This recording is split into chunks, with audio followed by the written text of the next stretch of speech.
Hello, my name is Andy and I am the Village Idiot. I'm armed with a car and a GoPro and an unhealthy amount of time on my hands. I'm using that time to attempt to visit every civil parish in England. You're watching the East Riding of Yorkshire series. Together with the unparished city of Hull, it forms the county of the same name. There's 172 parishes here. Which one are we in today? Welcome back to the East Riding of Yorkshire again, people, and back to the East Yorkshire Wolds. Now, this place is quite large. It used to be the capital of the Wolds.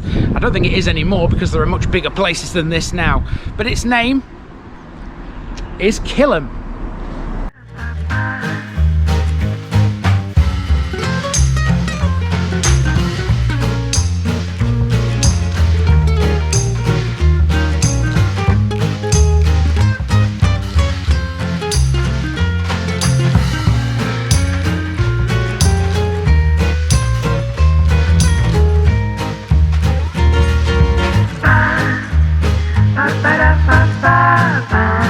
Here's my disclaimer for people who may be watching me for the first time. I say things as I would in my native accent and dialect. As a result, I may not pronounce things in the same way as the locals do. Remember, I'm a visitor. It's impossible to know everything. Leave me a comment, spin me a like and bash that subscribe button. Let's get to today's parish video.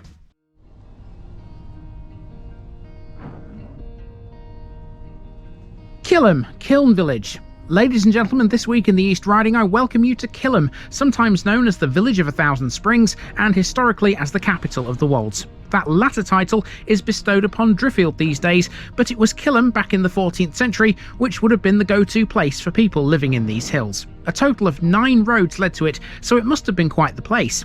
It was bigger and more important than Driffield at one time, which is a little hard to comprehend now. It held annual trading fairs and had a large number of businesses and a considerable population. Its size and status declined following the building of Driffield Navigation, which took trade away, but it was already floundering long before the canal was cut. At well over a mile in length from end to end, Kilham's importance may have diminished somewhat now, but it's still a mightily big village. It lies in a narrow valley and stands on the route of an ancient Roman road, known these days as Woldgate. Unlike many a Yorkshire village whose agricultural traditions have gone the way of the former post office and the bus service, i.e. non-existent, farms are still an important and active part of life here. Let's get moving and see why Kilham was once king of the Yorkshire Wolds.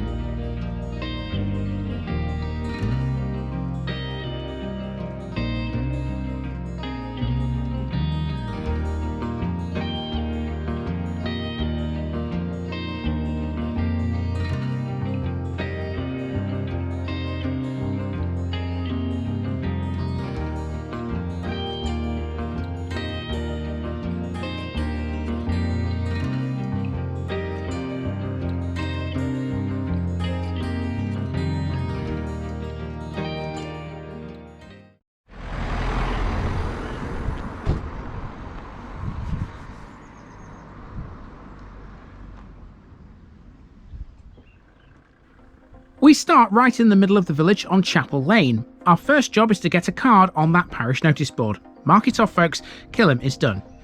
The first landmark comes in the form of Boys' Garage. It's not very often you see a petrol station in a village this far out of the way, but Boys' Garage has motorists in these parts covered. Having been Rick's branded for over 50 years, it must surely be one of the very few left in the country. In 2022, the garage expanded with the addition of a convenience store. Now, despite the name, there's no chapel on Chapel Lane. Not now, anyway. One did, however, stand here. It was replaced with a pub called the Bay Horse Inn. This red brick effort was once tied to the John Smith's Brewery at Tadcaster. Now, only one pub remains in Kilham, and to get to it, we have to follow Main Street. This is mostly residential these days. Go a few steps along here to the east, though, and you'll pass an old schoolhouse. Education was pretty good here in times past. Kilham once had a free grammar school, founded by John Lord Darcy of Aston. Now long gone, the only school in the village now is a primary, located on Driffield Road. As Middle Street continues thereafter, you do wonder if it's leading into the countryside. After a short gap in the gorgeous surroundings of old red brick, though, we find the Methodist church. Dedicated to St Paul, this was built in 1907 to replace an earlier chapel that stood on the same site from 1815. In turn, that older building was a replacement itself. It was built to supersede the one where the former Bay Horse Inn is today. This one was Wesleyan Methodist, a fact that's backed up by the adjoining row called Wesley Terrace. Kilham also had a primitive chapel, and it was where South Grove is today. When it was capital of the Wolds, 9 roads led to Kilham, so I imagine space was at a premium once upon a time. That probably explains the very wide section of road on the approach to the church. Just before we check that out, here's a phone box, and this one still has a working telephone. Kilham's church is notable for a lot of reasons, but the one thing people seem to mention the most is its weather vane. If you peer at the top of the tower, you'll see it's in the shape of a turkey. It was provided by Kilham-born businessman Raymond Twiddle, who founded Twydale Turkeys in 1956. The church is dedicated to All Saints, and it's the only Grade 1 listed structure in the village. Aside from the turkey weather vane, this does have some other little quirks of interest. The tall commanding tower also bears a clock, which was installed to commemorate the Diamond Jubilee of Queen Victoria. Norman in origin, it has an ornately carved doorway too. The churchyard also has a very unusual upturned stone coffin, which was once used as a sundial. That can be seen here, right next to the War Memorial. There are 28 names on this stone wheel cross, 20 from World War I and 8 from World War II. The next corner takes us past Orchard House on the left here. It used to be a village shop until it closed in the 1950s, and it was owned by the Honeysett family. Then, up the narrow church lane, we come to the village hall. A modern building, this stands close to the site of its predecessor, a former temperance hall built in 1880. In 1981, an adjoining parcel of land was bought from Twydale Turkeys to create this new hall. It was finally opened in 1993 after several false starts.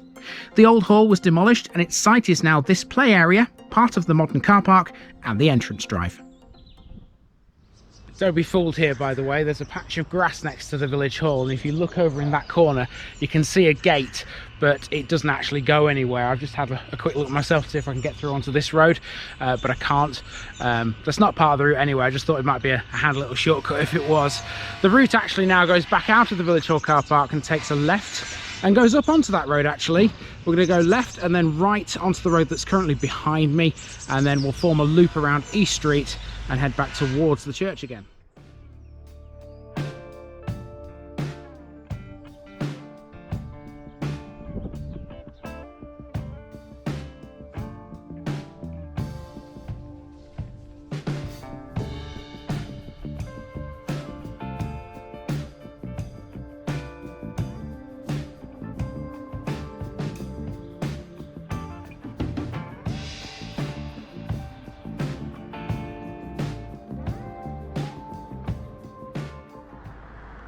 Being so high up in the Wolds as Kilham is, water is a major feature. Now at the far eastern end of the village, next we have a typical East Yorkshire mere, populated by the local ducks.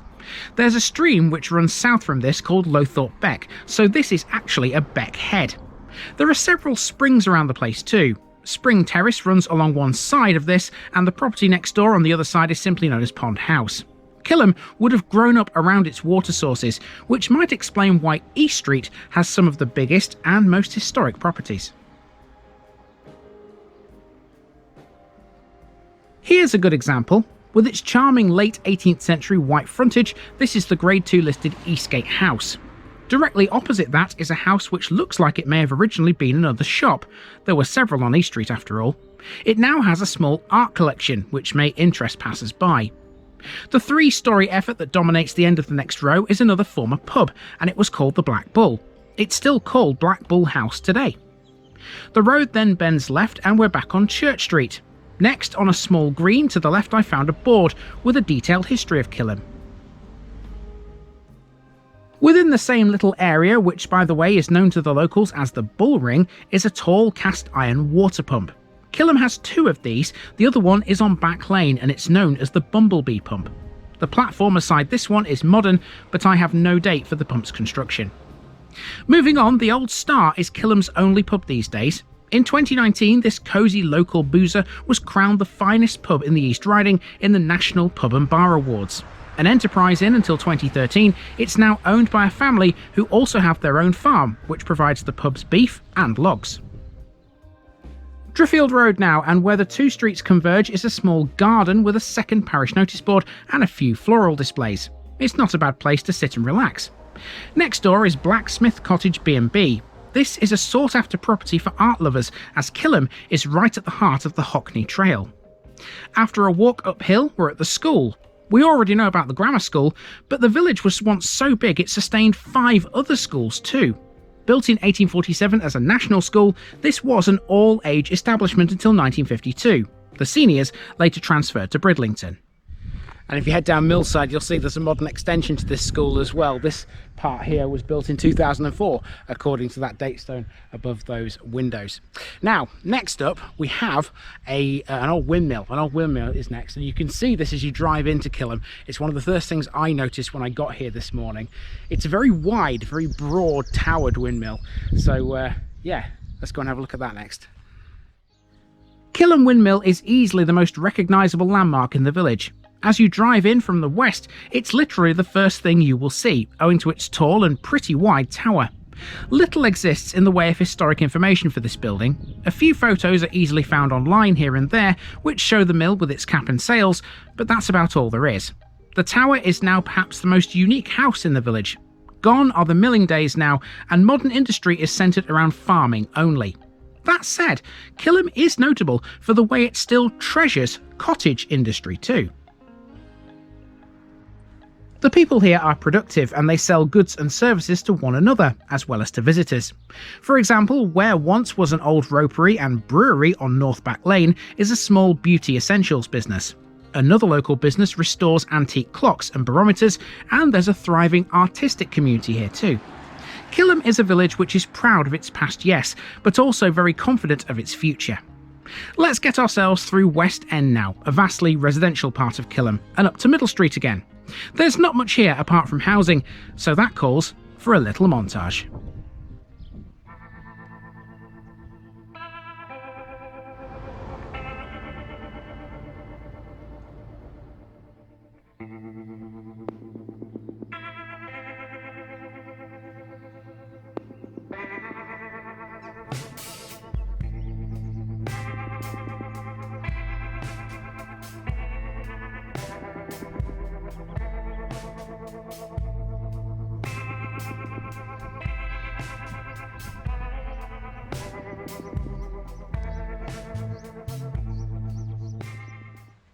Here's a fun fact for you. At one time, Kilham once had a lunatic asylum. That's certainly not something you'd expect from a Wolds village, but times have changed. You do expect scenes like this though, don't you? Here we're making our way over a field towards Middle Street. This path crosses a small watercourse which flows behind the houses on Beach Close. This links up with Swaythorpe Beck after flowing under the church. At the end of this road is the beautiful 19th century Manor Lodge. Made of red and yellow brick, this is one of the 14 Grade 2 listed buildings in Kilham. Now the road turns right onto North Back Lane and there's only one major landmark left, the playing fields. In 2010, the Kilham Playing Field Association opened these to provide the locals with a recreational space, which had been something previously lacking. It includes both full-size and five-a-side football pitches, grass tennis courts, an adventure playground and a cycle track. The project was part funded locally and part through the National Lottery. Lastly, with only a field of sheep for company, I made my way along North Back Lane towards a footpath to complete the route. Now you remember that information board we saw earlier, close to the church and the water pump? It said, Kilham is the village of 1,000 springs. Well, I think there's a spring here. I've got to walk on this path now to get back to the beginning. You can see it's a bit wet just there, so I'll be all right. It's not too deep. I'll be able to get through that. Once I'm on the path, it'll take us back to virtually the beginning, because this runs in a straight line back to the street where we started. And that's Kilham. That indeed is Kilham, but the parish also includes the hamlet of Swaythorpe to the north. Essentially just a farm now, Swaythorpe used to be a much larger settlement, and there are ancient earthworks to prove it. Located north of the modern Swaythorpe Farm complex, the now deserted village is believed to have had a long history. In 1998, archaeological work uncovered evidence of a 3rd to 4th century AD Romano-British occupation. This would make sense given that Kilham stands on a former Roman road. The medieval village is believed to have been centred on a circular pond known as Hemp Dyke, which lies at a T-junction between two streets, now seen as Hollowways. The first documentary evidence of Swaythorpe is in its Domesday Book record. After the Norman conquest, it was held by Odo Arblaster, who is thought to have been William the Conqueror's most important military technician. By the end of the 13th century, Swaythorpe is thought to have been a small and impoverished settlement. It was often combined with Octon, 1 kilometre to the north, for various purposes. It had its own chapel though. First mentioned in 1348, it was dedicated to St Leonard. Although it's not known when the settlement became depopulated, it's thought it was in terminal decline by the mid-14th century. There are no references to the chapel after 1388, so presumably it was already in ruins. On his death in 1481, Sir Walter Griffith held a small area of land in Swaythorpe as part of the Burton Agnes estate. His descendants acquired more land in the township over the following 140 years, and in 1621 the area was described as sheep pasture. It's thought that later Swaythorpe may have had its own windmill, similar to that of Kilham. Now it's just a farm, happily minding its own business in the wold on which it sits. And Swaythorpe is also where you'll find Swaythorpe Growers Limited. They've been growing vining peas and beans for freezing since 1996. And that's it for Kilham Parish. It's time to hit the road and make our way across the Wolds to the next one. If you thought this one was a pretty village, well, you're in for a treat next week. We're off to a place which can boast a massive mere, one with perhaps the clearest water ever seen so far on the Wolds. See you all there.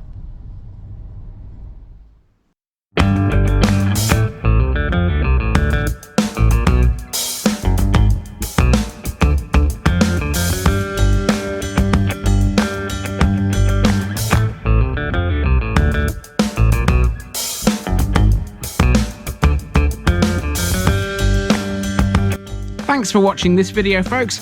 Don't forget to like this episode if you haven't already. It really makes a difference with YouTube. If you're new here, subscribe to the channel for more videos like this, and give us a share too if you've got friends who'd like it.